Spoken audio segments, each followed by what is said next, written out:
When I think of driving games, racing games don't come to mind. In fact, I don't even like racing games that much. Need for Speed, Forza, Formula, these are not the games I usually play. But I really enjoy driving cars in games, so how does that make sense? For some reason, the destruction of cars in games is highly satisfying to me.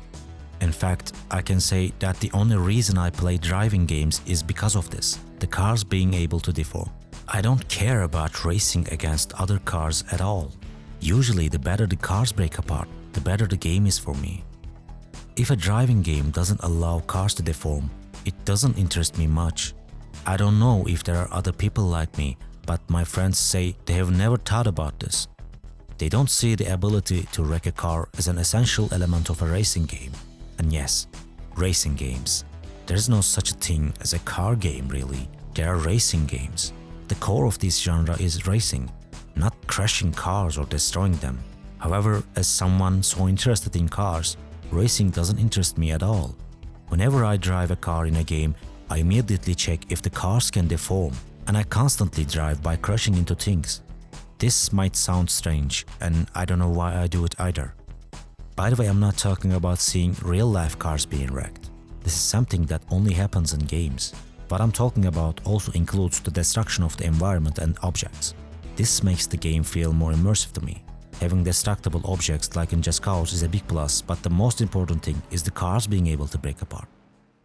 Traveling in an open world game is one of the key pillars of the experience, so traveling should be enjoyable. Otherwise, people would just fast travel from mission to mission, and this would make people lose interest in the game. If there is an open world game set in modern times, cars are a must, and since this mechanic will make up a large part of the game, it should be enjoyable. But many game companies don't seem to care about this. Take the Watch Dogs series for instance. Driving is terrible. Even in a series like Just Cause, where destroying things is so much fun, the car destruction is not good. And let's look at Cyberpunk. When it first launched, driving was almost a torture. It's been somewhat fixed with the latest update, but still doesn't exceed the average. Most cars feel the same and there are few models. On the other hand, there is a company that's been doing amazing driving mechanics for years. Rockstar Games. GTA Vice City was released 22 years ago. Even for its time, it was incredibly polished and driving in the game is still enjoyable today. There are a few reasons for this. The car's handling is precise and you can feel their weight.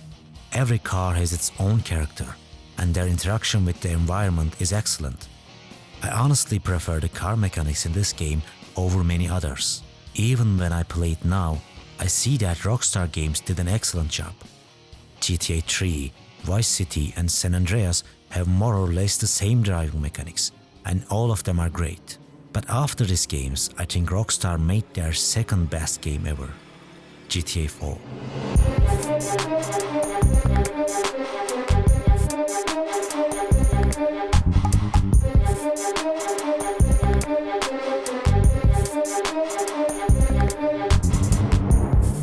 When I first played GTA 4, I couldn't believe the vehicle mechanics. They might be one of the most realistic car physics I have seen. The car's handling, their weight, their interaction with the environment, and level of deformation are amazing. Driving is so enjoyable that the mechanic alone raises the game's score by several points. If everything in this game had remained the same, but the cars couldn't deform, their handling wasn't as good, and their interaction with the environment wasn't as well done, this game, that I love for its story, atmosphere and music, would be nothing more than a mediocre game to me. It would be impossible to talk about GTA series without mentioning GTA 5. Unfortunately, despite adding some innovations to gameplay, GTA 5 is far inferior to GTA 4 when it comes to driving mechanics. You can't feel weight of the cars, they don't deform as you would expect. Even if you crash into a wall at full speed, the damage is minimal. The moment you brake, the cars stop, and even if they flip over, you can flip them back with a little nudge. These things made me lose interest in GTA 5. I don't know why they opted for such an arcade style of gameplay. My guess is that most people don't want such realistic physics, and they're right. Having every car become unusable after crashing into something would be frustrating for many players. They would have to keep switching cars constantly. If they wanted to drive a beautifully designed car, they wouldn't want it to turn into a scrap after hitting something, because people usually want to see cars like this, not like this. Having more realistic car physics means cars will brake more easily, it will be harder to make turns, and they will skid much more easily. And probably most people don't want this level of realism anyway. I don't believe that every driving game needs to be realistic. A game can be highly arcade-like, and the car deformation physics and interaction with the environment can still be very satisfying. Burnout Paradise is a good example. I won't lie, the races in Burnout are also fantastic. However, if you couldn't take down your rivals this way, and if this was only about racing, I probably wouldn't have played. But fortunately, while racing against other cars, you can still do this.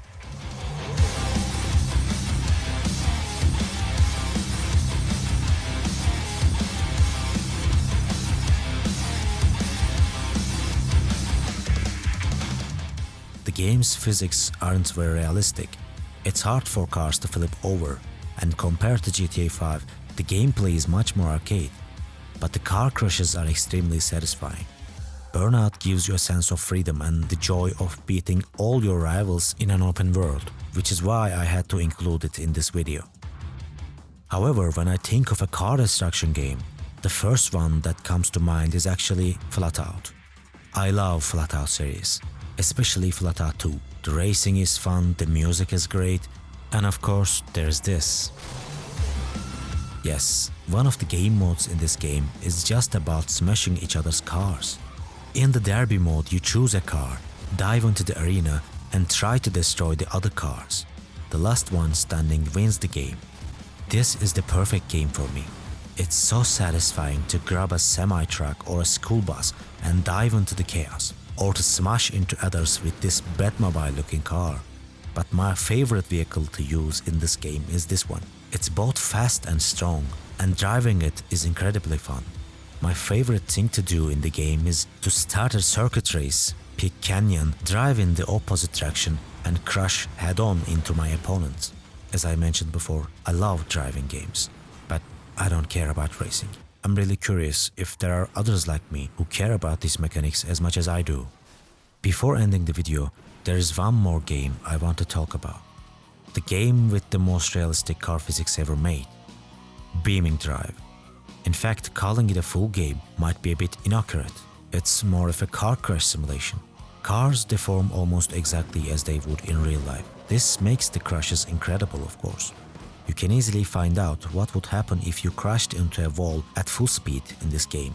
That's why you might think I like this game more than the others. But that's not the case.